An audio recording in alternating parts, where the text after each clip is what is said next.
Hello అండి, welcome back to my channel.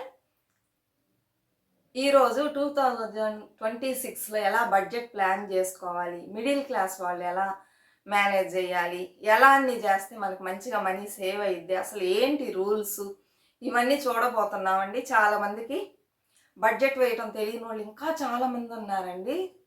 ఎలా పడితే అలా మనీని ఖర్చు పెడుతూ ఉంటారు. ఎలా మనీని మేనేజ్ చేయాలి, మనీ మేనేజ్మెంట్ ఏంటి ఏమీ తెలియకుండా ఖర్చులు పెడుతూ ఉంటారు. దానివల్ల మనం ఎప్పుడు ఎదగకుండా అలానే ఉండిపోతాము. ఒక అవసర అర్జెంట్లకు కూడా మన దగ్గర మనీ ఉండదు, వెళ్ళేసి అప్పు చేయాల్సి వచ్చింది.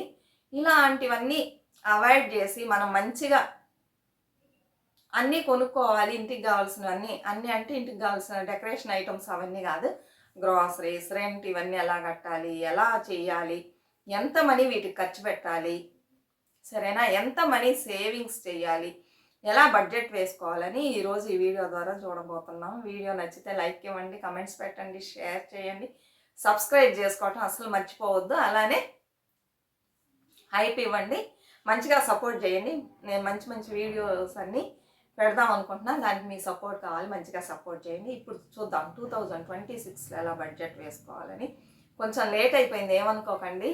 నేను డిసెంబర్ లాస్ట్లోనే పెట్టాలనుకున్నా, అయితే పెట్టలేకపోయాను కొన్ని కారణాల వలన. ఇప్పుడు పెడుతున్నాను.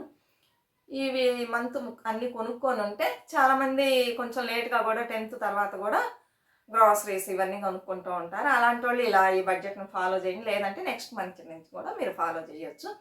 చూద్దాం అసలు ఏంటి రూల్స్ అంటే. మామూలుగా వచ్చేసి ఇన్కమ్ అంటే మీకు శాలరీ ఒక్కటే ఇన్కమ్ కాదు. కొంతమందికి చూసారంటే ప్యాసివ్ ఇన్కమ్ అంటే హౌస్ రెంట్స్, ఇంకేదన్నా ప్యాసివ్ ఇన్కమ్లు అన్నీ దొరుకుతూ ఉంటాయి. షాప్స్ ఏదన్నా అద్దెలకు వదలడం, అలా ఏదో ఒకటి దొరుకుతూ ఉంటుంది. అది దీంట్లో వేయకండి. ఇన్కమ్ అంటే ఇవన్నీ కలిపి మన శాలరీ ప్లస్ మనకి ఎక్స్ట్రాగా వచ్చే మనీ అనమాట, ప్యాసివ్ ఇన్కమ్. ఇవన్నీ కలిపితేనే మీ ఇన్కమ్ అనమాట. ఇప్పుడు మీ ప్యాసివ్ ఇన్కమ్ని అలా పెట్టేసి అవి వచ్చినట్టుగా సేవింగ్స్లో వేసుకోండి. ఇప్పుడు శాలరీలో మీరు జాబ్ చేసినట్లయితే, బిజినెస్ కాకుండా శాలరీలో ఎలా చేయాలి అని చెప్తాను. నేను ఎగ్జాంపుల్కి ఒక అమౌంట్ చెప్తాను, ఎంత పర్సెంట్ ఖర్చు పెట్టాలని చెప్తాను. మీకు తగినట్లుగా మీరు అది మార్చుకోండి, సరేనా. నేను జనరల్గా చెప్తాను. అసలు ఏంటి రూల్ అంటే, ఇన్కమ్ మైనస్ సేవింగ్స్. ఫస్ట్ మనకు వచ్చింది ఒక ఇన్కమ్, దాంట్లోంచి మనం ఏం చేయాలి, సేవింగ్స్ తీసి పెట్టాలి. తీసి పెట్టేసి ఇన్కంలో ఇప్పుడు నాకు 50,000 శాలరీ అనుకోండి, దాంట్లో నేను ఎంత సేవ్ చేయాలనుకుంటానో అది తీసి పక్కన పెట్టేయాలి. పెట్టేసి మిగిలిన దాంట్లోనే మనం ఖర్చులు పెట్టాలి. ఇప్పుడు మీకు అర్థమైందా? Income minus savings is equal to expenses, అంటే ఖర్చులు. అలా కాకుండా చాలామంది ఏం చేస్తారంటే income minus expenses is equal savings. ఏం చేస్తారంటే ఇప్పుడు నాకు 50,000 వచ్చింది అనుకోండి, నేను చక్కగా అన్నిటికీ ఖర్చు పెట్టుకుంటూ ఉంటాను అనమాట. నా ఖర్చులన్నీ పోగా ఎంత మిగిలిద్దో, ఈ మంత్ ఒక 5,000, నెక్స్ట్ మంత్ ఒక 2,000, ఎంత మిగిలిద్దో అంత అమౌంట్ని నేను సేవింగ్స్లో వేస్తాను. అలా వేయడం వలన మనం ఎప్పుడు మంచిగా మన పొజిషన్ అనేది మారదు, ఇంకా కిందకి వెళ్ళిద్ది. కానీ ఇలా చేయడం వల్ల మన దగ్గర పెద్దగా సేవింగ్స్ ఉండదు. అలా కాకుండా ఇన్కమ్ మైనస్ సేవింగ్, ఈ ఫార్ములాని ఫాలో చేయండి ప్రతి ఒక్కళ్ళు. ఇన్కమ్ నుంచి మీరు ఎంత నేను చెబుతాను వేసేసుకొని, మిగిలింది ఉన్న దాంట్లో మనం ఎలా ఖర్చు పెట్టాలి అని ప్లాన్ చేసుకొని, దేనికి ఎంతంత ఖర్చు పెట్టాలని ప్లాన్ చేసుకున్నట్లయితే మీకు మంచిగా ఫస్టే సేవింగ్స్ పోయింది, ఉన్న దాంట్లోనే అడ్జస్ట్ చేసుకొని ఖర్చు పెట్టుకునే అనే అలవాటు మీకు వస్తుంది, సరేనా. ఇలా ప్లాన్ చేసుకోండి. ఇప్పుడు ఎలా వెయ్యాలి బడ్జెట్ అని నేను చెప్తాను. నేను వచ్చి 50,000కి చెప్తున్నానండి. ఈ రోజుల్లో నాకు ఒపీనియన్, నేను చూసినంత వరకు అందరు 50,000 తీస్తున్నారు. ఎలా అంటే చాలామంది పిల్లలకి తక్కువ శాలరీ, అంటే పిల్లలు ఒక్క శాలరీ మీద మనం డిపెండ్ అవ్వట్లా. ఇప్పుడు సరే ఆ ఇంటి యజమానికే తక్కువ శాలరీ అనుకోండి, ఒక 30,000 తీస్తున్నారు అనుకోండి, పిల్లలు ఒక 20,000 తీరా 50,000 ఈజీగా ప్రతి ఒక్కళ్ళు 50,000 నాకు తెలిసినంత వరకు సంపాదిస్తున్నారు. దాన్ని బట్టి నేను 50,000కి చెబుతున్నా. మీరు ఇంకా లేదు మా ఇన్కమ్ ఒక్కళ్ళదే ఇంతే అనుకుంటే దానికి తగినట్లుగా మీరు ఈ పర్సెంటేజ్ని తగ్గించుకొని చేసుకోండి ఖర్చులు. ఫస్ట్ మనం సేవింగ్స్కి ఎంత తీసి పెట్టాలంటే 50,000లో 25% తీసి పెట్టాలన్నమాట. 25% అంటే 50,000లో ఎంత వస్తుందంటే 12,500 వచ్చింది. ఇప్పుడు నేను చెప్తున్నాను కదా, ఇలా అన్నీ చూపించడం లేదండి, చెప్తున్నాను. మీరు కావాలంటే నిదానంగా చెబుతా, నోటు తీసుకొని వినేటప్పుడే రాసుకోండి, సరేనా? 50,000 శాలరీ ఉన్న వాళ్ళు 25,000 వచ్చి సేవింగ్స్లో తీసి పెట్టాలి. 25% అంటే 12,500 సేవింగ్స్ వేయాలి. నెక్స్ట్ వచ్చేసి హౌస్ రెంట్, లేకపోతే కొంతమందికి ఓన్ హౌస్ ఉంటుంది, రెంటెడ్ హౌస్లోనే ఉంటూ లోన్ వేసి సొంత ఇల్లు కొనుక్కొని వెళ్ళిపోతారు. వాళ్ళు ప్రతి నెల ఈఎంఐ కట్టాలి, సరేనా? లేకపోతే రెంట్ హౌస్లో ఉన్నా, లేకపోతే ఏదన్నా స్థలాలు కొన్నా ఈఎంఐ కట్టాలన్నా ఎట్లన్నా పెట్టుకోండి. దీనికి వచ్చేసి మీరు 20% తీసి పెట్టాలి. ఇప్పుడు 50,000 తీసేవాళ్ళు 10,000 రెంట్ కానీ ఈఎంఐ కానీ కట్టేలాగా పెట్టుకోవాలి. దాన్ని మించి మీరు పోకూడదు. ఎంత? 10,000. ఇప్పుడు అయిపోయిందా? నెక్స్ట్ వచ్చి గ్రాసరీస్ లేకపోతే డైలీ నీడ్స్కి ఖర్చులకి ఎంత పెట్టుకోవాలంటే ఈ 50,000లో 15% తీసి గ్రాసరీస్కి వాటికి పెట్టుకోవాలి. ఇప్పుడు 15% అంటే ఎంత అంటే 7,500. ఇందులో ఏమన్నారు? గ్రాసరీస్ అండ్ డైలీ నీడ్స్, సరేనా? మొత్తం 7,500 మీరు గ్రాసరీస్ కొనాలి అని చెప్పట్లా. డైలీ నీడ్స్ అంటే గ్రాసరీస్ కొనుక్కొని అందులోనే పాలకి ఇంకా రోజు ఖర్చులు ఉంటాయి కదా, వెజిటేబుల్స్ ఇవన్నీ ఉంటాయి కదా, వాటన్నిటికీ కలిపి ఈ 7,500, సరేనా? నెక్స్ట్ వచ్చేసి యూటిలిటీస్ అంటే ఏంది? Electric bill, water, gas, mobile, వీటన్నిటికీ ఎంత ఖర్చు పెట్టాలంట? 8% తీసి పెట్టుకోవాలి. 8% అంటే 4,000 రూపీస్. దీనికి మించి యూటిలిటీస్కి ఖర్చు పెట్టకూడదు. ఇందులో మీరు జాగ్రత్తగా కరెంట్ వాడుకోవాలి, మొబైల్ రీఛార్జ్ చేయించుకోవటం, వాటర్, గ్యాస్ ఇవన్నీ 4,000 రూపీస్లో తీసుకోవాలి. తర్వాత పిల్లల ఎడ్యుకేషన్కి అది వచ్చేసి 5% అంటున్నారు, అంటే 1 మంత్కి 2,500 అంటున్నారు. మీరు దీన్ని ఎలా అంటే 1 ఇయర్కి బ్యాంక్లో ఆర్డీలో వేసుకొని అది యూజ్ చేసుకోవచ్చు, సరేనా? ఆ తర్వాత వచ్చేసి ఇంకా ఎట్లా తగ్గించుకోవాలని నేను చెబుతాను. ఆ తర్వాత వచ్చి ట్రాన్స్పోర్ట్కి 5%. 5% అంటే సారీ అండి, ఎడ్యుకేషన్కి వచ్చి 7%. 7% అంటే 3,500, సరేనా? ఎవ్రీ మంత్ చదువుకని 3,500 బ్యాంక్లో సేవ్ చేస్తూ రండి. మీకు లాస్ట్లో 12 months 1 year కదా, అప్పుడు మీకు స్కూల్స్ తీసేటప్పుడు ఫీజుకి సరిగ్గా ఉంటుంది. ట్రాన్స్పోర్ట్కి వచ్చి 5% పెట్టుకోవాలంటున్నారు. 5% అంటే 2,500. మరి మీరు పెట్రోల్ వేసుకుంటారా, ఎలా వెళ్ళొస్తారు? మోస్ట్లీ అందరూ బైక్లోనే వెళ్తారండి. దానికి 2,500 పెట్టుకోమన్నారు. నెక్స్ట్ వచ్చి ఏదన్నా మెడికల్ ఖర్చులు వస్తే కనుక దానికి ఒక 5% వేసుకోమంటున్నారు. లేకపోతే 5% అంటే 2,500. లేకపోతే ఇన్సూరెన్స్ తీసుకుంటారా, ఏదన్నా కానివ్వండి, దీనికి ఇంత తీసి పెట్టుకోమంటున్నారు. తర్వాత ఇంకొస్తుంది ఫంక్షన్స్, ఫెస్టివల్స్ ఇవన్నీ వస్తాయి కదా, దానికి ఒక 5% తీసుకు పెట్టుకోమంటున్నారు. ఏమంటే సడన్గా ఏదన్నా ఫంక్షన్ వచ్చిందనుకోండి, 5% అంటే ఎవ్రీ మంత్ 2,500 తీసి పెట్టుకోమంటున్నారు. ఫంక్షన్స్ వచ్చిందనుకోండి, ఇందులో నుంచి తీసి ఖర్చు పెట్టుకోండి. లేదనుకోండి ఫెస్టివల్ వచ్చిందనుకోండి, ఏమన్నా కావాలంటే ఇందులో నుంచే, ఫెస్టివల్ అయినా ఫంక్షన్స్ అయినా ఇందులో నుంచే తీసి ఖర్చు పెట్టుకోవాలి. ఇది ఎప్పుడు వస్తాయి అంటే ఎప్పుడు రావండి, కొన్ని సీజన్స్ ఉంటాయి అందులో వస్తాయి, పెళ్ళిళ్ళు అవి ఇవి. ఒక్కోసారి ఫెస్టివల్ కూడా ప్రతి నెల ఉంటుందంటే ఉండదు. ఇలా దాచిపెట్టుకుంటూ ఉండండి, కావాల్సినప్పుడు ఇది తీసి పెట్టుకోండి, సరేనా? తర్వాత నెక్స్ట్ వచ్చేసి పర్సనల్గా ఏమన్నా వస్తాయి ఖర్చులు, వాటికి వచ్చేసి ఒక 5% తీసి పెట్టుకోండి, 2,500. ఇప్పుడు మొత్తం కలిపేసి ఖాళీ అయిపోయింది, 50,000 రూపీస్ ఖాళీ అయింది. ఇది యాన్యువల్గా చూస్తే 1 ఇయర్కి ఎంత అయిందంటే, ఎవ్రీ మంత్ మీరు 12,500 తీసి పెట్టారనుకోండి, 1,50,000 అయింది 1 ఇయర్కి మీ సేవింగ్స్. అలానే హౌస్ రెంటు ఇవన్నీ 10,000 అన్నాం కదా, అది వచ్చి 1,20,000 అయింది. ఇలా మనం కనుక 1 ఇయర్కి ఎంత అవుతుందని, 1 మంత్కి ఎంత అవుతుంది, 1 ఇయర్కి ఎంత అవుతుందని క్యాలిక్యులేట్ చేస్తే ఎంత అయింది. 1 మంత్కి మనం 50,000 రూపీస్ శాలరీ తీసామంటే 1 ఇయర్కి 6 lakh రూపీస్ సంపాదిస్తున్నట్టు. మన యొక్క ఇన్కమ్ వచ్చి 1 ఇయర్కి 6 lakhs అనమాట. 1 మంత్కి 50,000 అంటే దాన్ని ఇలా విడదీసి చక్కగా దేనికి ఎంత అని మీరు ప్లాన్ చేసుకోవాలి. దీనికి వచ్చి ఇంత పర్సంటేజే మనం ఖర్చు పెట్టాలి, దీనిపైన మనం ఖర్చు పెట్టకూడదు అని ప్రతి దానికి ఇలా పర్సంటేజ్ వేసుకొని దానికి కావాల్సిన మనీని పక్కన పెట్టుకున్నట్లయితే తీసి ఒక పర్స్‌లోనో లేయర్‌గా ఉంటది. అందులో పెట్టుకోండి. లేతే 2, 3 వాటిలో కూడా పెట్టుకోండి పర్సుల్లో. దీనికి ఇంతంత, దీనికి ఇంతంత. నెల రాగానే హౌస్ రెంట్ కట్టాలా కట్టేసేయండి. లేతే ఈఎంఐ కట్టాలా కట్టేసేయండి. కరెంటు బిల్లు కట్టాలా కట్టేసేయండి. ఇవన్నీ మంత్లీ స్టార్టింగ్‌లోనే కట్టేసి అలానే గ్రాసరీస్ అవన్నీ తెచ్చుకోండి. గ్రాసరీస్ తెచ్చుకున్న తర్వాత మిగిలిన డబ్బులతో వెజిటేబుల్స్, నాన్ వెజ్, తర్వాత పాలు అవన్నీ డైలీ నీడ్స్ అన్నాం కదా! వాటికి యూజ్ చేసుకోండి మిగిలిన డబ్బుల్ని. ఉన్నాయి కదా 7,500 అని తీసుకెళ్ళేసి మొత్తాన్ని ఖాళీ చేసి గ్రాసరీస్ తెచ్చి పెట్టుకోకండి. అలా పెట్టుకుంటే డైలీ నీడ్స్‌కి మనకి మనీ లేకుండా పోయిద్ది. నేనొచ్చేసి 1 మంత్‌కి 1,500 అలా స్పెండ్ చేస్తానండి జాగ్రత్తగా.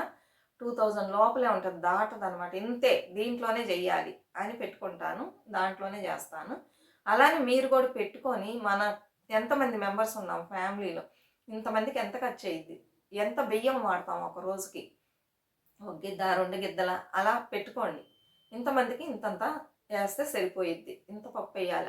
ఇన్ని వెజిటేబుల్స్ కొనాలని చూసుకున్నట్లయితే మీకు మనీ చక్కగా సరిపోయిద్ది. అలా కాకుండా ఉంది అని చెప్పేసి ఖర్చు పెట్టారనుకోండి, నెలాఖరులో డబ్బులు లేకుండా పోతది. అప్పుడు ఈ సేవింగ్స్‌లో చెయ్యి పెట్టాలనుకుంటారు. ఆ సేవింగ్స్‌లో మీరు చెయ్యి పెట్టకూడదు. ఇంకా వీటిల్లో మీరు మిగల్చడానికే చూడాలి. సరేనా? ఇప్పుడు అన్నీ చెప్పాను కదా! ఇంతెంతంత అని. అందులో ఏమన్నా మిగిలిద్దా చూసేసి అది కూడా కొంచెం సేవింగ్స్ చేసుకోవడానికి, లేకపోతే పిల్లల చదువులకి చాలకపోతే దాంట్లో అడ్జస్ట్ చేయడానికి చూడాలి. అంతేగాని ఎక్కువగా ఉందని చెప్పేసి ఖర్చు పెట్టకూడదనమాట. అలానే మనం ఇప్పుడు 12,500 సేవ్ చేస్తున్నాం కదా ఎవ్రీ మంత్. దాన్నొచ్చేసి అట్లానే బ్యాంక్‌లో ఏస్తే అలా రాకూడదు. ఆ 12,500ని ఏం చేయాలంటే మనం విడదీసుకోవాలి. ఎందులో ఇన్వెస్ట్ చేయాలి అని విడదీయాలి. గోల్డ్‌లో ఏమన్నా ఏస్తారా? వెయ్యండి. లేకపోతే గనక ఎస్ఐపిలో వెయ్యండి. మంచిగా వస్తదనమాట ఎస్ఐపిలో. ఇంకేమన్నా ఉందా అని చెప్పేసి చూసి అలా విభజించుకొని ఇన్వెస్ట్ చేయాలి. లేకపోతే పీపీఎఫ్‌లో కొంచెం వేసుకుందాం. పిల్లలకి యూజ్ అయిద్ది, మనకి యూజ్ అయిద్ది. ఆడపిల్లలు ఉంటే సుకన్యలో వేసుకుందాం. ఇలా ఈ 12,500ని విడివిడిగా చేసేసి ఇందులో వేసి ఇన్వెస్ట్ చేద్దాం. చేసినట్లయితే మీరు కళ్ళు మూసుకొని హ్యాపీగా ఉండొచ్చండి. ఎందుకంటే దాని పాటుకు అది పెరుగుతూ ఉంటదనమాట. ఎక్కడికో పోయిద్ది. అలా కాకుండా 12,500 తీసుకెళ్ళేసి బ్యాంకులో వేసి కూర్చున్నారనుకోండి, పెద్దగా ఇంట్రెస్ట్ ఉండదు. ఇంతకుముందు చెప్పాను పోస్ట్ ఆఫీస్ ఆర్డీలు వేస్తే 5 ఇయర్స్‌కి మీకు మంచిగా ఇంట్రెస్ట్ వచ్చిద్ది. చాలా స్కీమ్స్ ఉన్నాయి. అందులో వేసుకోండి. ఇంకా గవర్నమెంట్ స్కీమ్స్ ఏమేమి ఉన్నాయి, కొత్తగా ఏమన్నా వచ్చినాయా, ఎందులో వేస్తే లాభాలు ఉంటాయి, ఇవన్నీ కూడా నేను ఇంకొక వీడియో చేసి మీకు పెడతాను. మీరు ఎలా అన్నీ చేసుకోవాలి, ఎందులో ఇన్వెస్ట్ చేస్తే మీకు మంచిగా వస్తుంది, ఇలాంటివి చాలా ఉన్నాయి. అన్నీ చెప్పిస్తానండి మీట. చూసి తెలుసుకొని చక్కగా ఇన్వెస్ట్ చేసుకొని మంచిగా సంపాదించడం నేర్చుకోండి. ఇలా ఈ 12,500ని ఒకే చోట్ల కాకుండా ఇలా విడదీసేసి ఒక్కో దాంట్లో ఎందులో మంచిగా కాంపౌండ్ ఇంట్రెస్ట్ వస్తుంది, ఎందులో లాభాలు వస్తాయి చూసి వేసుకున్నారనుకోండి, అది ఎక్కడికో పోయిద్ది అనమాట. చాలామందికి తెలియదు. ఎవ్రీ మంత్ తీసుకెళ్ళి బ్యాంకులో వేస్తూ ఉంటారు. బ్యాంకులో పెద్ద ఇంట్రెస్ట్ ఉండదండి. ఇలా వేస్తే మన పిల్లలకి ఫ్యూచర్కి మనకి బాగుంటుంది అనమాట. వచ్చిన డబ్బులను వచ్చినట్లు ఖర్చు పెట్టామనుకోండి, ఏం మిగిలిది చెప్పండి? ఏమేమి ఉండదు. చివరికి ఒక కష్టం అంటే మనకి ఇంకొకరి దగ్గరికి వెళ్ళి చెయ్యి జాపాల్సిన పరిస్థితి వచ్చింది. అలా రాకూడదంటే మన శాలరీ వచ్చినప్పుడు మనం ఇలా వేసుకొని చేసుకున్నట్లయితే మనకి మనీ లాస్ అవ్వదు. మనం ఎవరి దగ్గర అప్పు చేయాల్సిన పరిస్థితి ఉండదు. అలానే ఎమర్జెన్సీ ఫండ్ ఉండాలండి. ప్రతి ఒక్కరికి చాలా ఇంపార్టెంట్. ఇప్పుడు మనం ఏం చేస్తామంటే ఎమర్జెన్సీ ఫండ్లో వేసేసి ఏమన్నా హెల్త్ బాగోలేకపోయినా ఇలా ఫెస్టివల్కి ఇలా ఏదన్నా వస్తే అందులో నుంచి తీస్తూ ఉంటాం. దానికి నేను ఇక్కడ చెప్పాను ఇన్సూరెన్స్, మెడికల్ ఇన్సూరెన్స్ చెప్పాను కదా, అందులో ఒక పర్సంటేజ్ వేసేసాను, 5% అంతో. అలానే అన్నిటికీ విడివిడిగా పెట్టాను కాబట్టి ఇక్కడ ఎమర్జెన్సీ ఫండ్ గురించి నేను చెప్పలేదు. అలానే ఫెస్టివల్కి విడిగా తీసి పెట్టాం, ఫంక్షన్స్కి కదా. ఇవన్నీ కలిపి నేను ఎమర్జెన్సీ ఫండ్ లాగా వేసుకొని ఇంతకుముందు చేసేదాన్ని. ఈ మధ్య పెద్దగా వేయట్లేదండి. అందుకని చక్కగా ఇన్కమ్ వచ్చిందనుకోండి, ఆడంబరాలకు పోకుండా ఎక్కువ ఖర్చులు చేయకుండా ఇలా చూసి చక్కగా ప్లాన్ చేసుకొని బడ్జెట్ వేసుకోండి. నేను దీని బడ్జెట్ వేయడానికి కూడా చాలామంది ప్లానర్ కొంటూ ఉంటారు.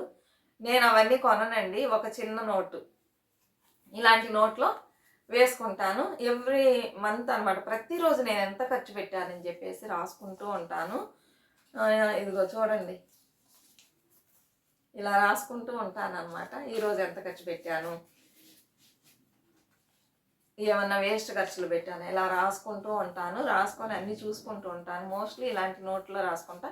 లేకపోతే డైరీ అండి, మీకు చూపించాను. ఆ డైరీలో నోట్ చేసుకుంటాం. జనవరి మంత్ నుంచి మళ్ళీ డిసెంబర్ వరకు ఉంటుంది. ప్రతిరోజు మనం ఖర్చులు పెట్టేది డైరీలో కూడా రాసుకోవచ్చు. దీనికి ప్లానర్కి అంత మనీ ఖర్చు పెట్టాలంటే నాకు మనసు రాదు.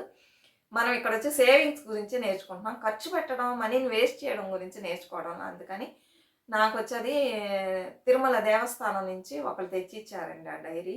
దాంట్లోనే రాసుకుందాం అనుకుంటున్నా.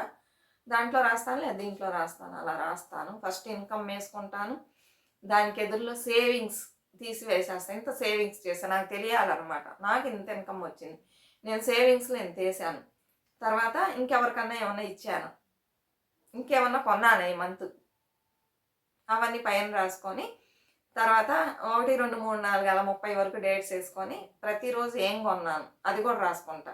ఈరోజు పాలు కొన్నాను, పాలు 3 డేస్కి ఒకసారి కొంటాను. పాలు కొన్నాను, గ్యాస్ వచ్చింది ఈరోజు, రైస్ వచ్చింది, ఇలా అన్ని రైస్కి విడిగా తీసుకొని అన్నీ ఇలా రాసుకుంటాను.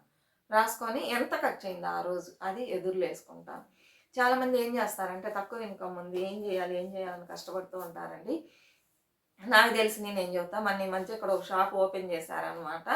అందులో అన్నీ ఉంటాయి అని చెప్పాను కదా, మేము వెజిటేబుల్స్ అవన్నీ తెచ్చుకుందామని. ఈసారి తెచ్చినప్పుడు చూపిస్తానండి. అందులోనే గ్రాసరీ సెక్షన్ కూడా ఉందండి, చాలా తక్కువగా ఉందన్నమాట వెజిటేబుల్స్. ఇక్కడ వచ్చి పావు కేజీ కాకరకాయలు వచ్చి 30 రూపీస్ అండి. అక్కడ 1 కేజీనే 35 ఎంతో వేశారండి. అప్పుడు మేము ఒక హాఫ్ కేజీ తెచ్చుకున్నాము. అన్ని వెజిటేబుల్స్ ఇక్కడికి అక్కడికి అంత డిఫరెన్స్ ఉందన్నమాట. అందుకని ఒక 10 డేస్కి కావాల్సినవి తెచ్చుకున్నాం. బాగా అయిపోతే మళ్ళీ తెచ్చుకోవచ్చు, కొంచెం దగ్గరలోనే ఉంది ఆ షాప్. ఇలా మీరు చూసి వెళ్ళేటప్పుడు ఫ్రీ బస్సులో వెళ్ళినా కూడా మనం వచ్చేటప్పుడు హెవీగా తెచ్చుకున్నాం అనుకోండి, ఆటో బుక్ చేసుకుని రావచ్చు. ఆటో వచ్చి ఒక 70-80 రూపీస్ అంతే అయ్యిద్ది అనమాట. చాలా సామాన్ అంటే బస్సులో తేవడం కష్టం, ఇక్కడ ఖర్చు పెట్టవచ్చు. ఇప్పుడు ఏమంటే మనం మొత్తం వెజిటేబుల్స్ కంటే అక్కడ మనకి నష్టం వచ్చేది. గ్రాసరీస్ ఇవన్నీ తెచ్చుకుంటున్నాం కాబట్టి ఎక్కువగా పర్వాలా 60-70 అంటే పెట్టవచ్చు. ఇలాంటి షాప్స్ ఎక్కడన్నా ఉన్నాయా, తక్కువ రేట్లకు దొరుకుతున్నాయా చూసి మనం వెళ్ళి తెచ్చుకున్నాం అనుకోండి. ఇక్కడ నేను 7500 వేసి అన్నిటికీ అంత కూడా ఖర్చు అవుదండి, చాలా తక్కువ ఖర్చు అయింది. మనకు 1 మంత్కి ఎంత కావాలి, ఇదొక కిలో అదొక కిలో అలా తెచ్చుకున్నాం అనుకోండి, చాలా తక్కువ రేటు, చాలా డబ్బు మిగిలిద్ది అనమాట. ఇలా వేసి చూడండి, ఎక్కడన్నా సర్చ్ చేయండి, ఎక్కడన్నా తక్కువ దొరుకుతుందని. అప్పుడే మీకు మనీ అనేది సేవ్ అయ్యిద్ది అనమాట. అలా కాకుండా ఇంటి ముందు డిపార్ట్మెంట్ స్టోర్ ఇక్కడికి వెళ్ళి గ్రాసరీస్ కొన్నాను ఎక్కువ రేట్లు, వెజిటేబుల్స్ కొన్నాను ఎక్కువ రేట్లు, అన్నీ ఎక్కువగా ఉంటాయి. అలా చేయకుండా మీకు డబ్బులు ఎక్కువగా సేవ్ అవ్వాలంటే ఇలాంటి ప్లేసెస్ని చూసి ఎక్కడ దొరికిద్దని తెచ్చుకున్నారనుకోండి, మంచిగా మనీ సేవ్ అయ్యిద్ది. అంతా మన చేతుల్లోనే ఉందండి. ఎక్కువ మనీ నేను సేవ్ చేయాలనుకుంటే ఇలాంటి పద్ధతుల్ని మనం ఫాలో చేయాలి. హోల్సేల్లో చీప్గా ఎక్కడ దొరికిద్దని అలా చెయ్యబట్టే మనం ఒక మంచి లైఫ్ని లీడ్ చేస్తాం అనమాట. లేదు ఎలా పడితే అలా ఖర్చు పెట్టామనుకోండి కష్టం. అందుకని ప్రతి ఒక్కళ్ళు చూసి జాగ్రత్తగా సేవ్ చేయడం స్టార్ట్ చేయండి. ఇక నుంచి అయినా ఈ 2026లో మీరు ఏమేమి అనుకుంటున్నారు? ఇల్లు కొనాలనుకుంటున్నారా, ల్యాండ్ కొనాలనుకుంటున్నారా, గోల్డ్ కొనాలనుకుంటున్నారా, దాని ఏదన్నా ఒకటి అనుకొని లేకపోతే నేను ఈ ఇయర్లో ఒక 2 lakhs నుంచి 5 lakhs వరకు సేవ్ చేయాలనుకుంటున్నాను అనుకొని ఒక గోల్ని ఫిక్స్ చేసి అది రాసి పెట్టుకోండి బాగా పెద్ద పెద్ద అక్షరాలు. అప్పుడప్పుడు చూస్తూ ఉండండి, అయ్యో నేను ఇది చేయాలనుకున్నానే, డబ్బులు ఖర్చు పెట్టకూడదు, ఓవర్గా చూసి జాగ్రత్తగా ఖర్చు పెట్టాలి అని చెప్పేసి చేశారనుకోండి, ఒక గోల్ని పెట్టుకొని తప్పకుండా మీరు దాన్ని రీచ్ అవుతారు. ఎలాంటి గోల్స్ లేకుండా, ఎలాంటి ఇది లేకుండా ఉన్నట్లయితే డబ్బులన్నీ ఖర్చు అయిపోతాయి. అందరు చెప్తున్నారు మీ వీడియోస్ చూసి చాలా మేము సేవ్ చేస్తున్నాం అని, తక్కువ మందే చూస్తున్నారు. అది టైటిల్ వలన తమ్నెయిల్ వలన నాకు తెలియడం లేదండి. లోపల మంచి మ్యాటర్ ఉన్నా కూడా చూడట్లేదు. ఇక్కడి నుంచి ఇంకా మంచి మంచి వీడియోస్ వస్తాయి, చూసి నేర్చుకొని చక్కగా ఉండండి. అందరూ హ్యాపీగా ఉంది ఇయర్. మీరు అనుకున్న కోరికలన్నీ నెరవేరాలని కోరుకుంటున్నా. ఇంతటితో వీడియో ముగిస్తున్నా. మరొక మంచి వీడియోతో మళ్ళీ కలుద్దాం. అంతవరకు బాయ్ ఫ్రెండ్స్.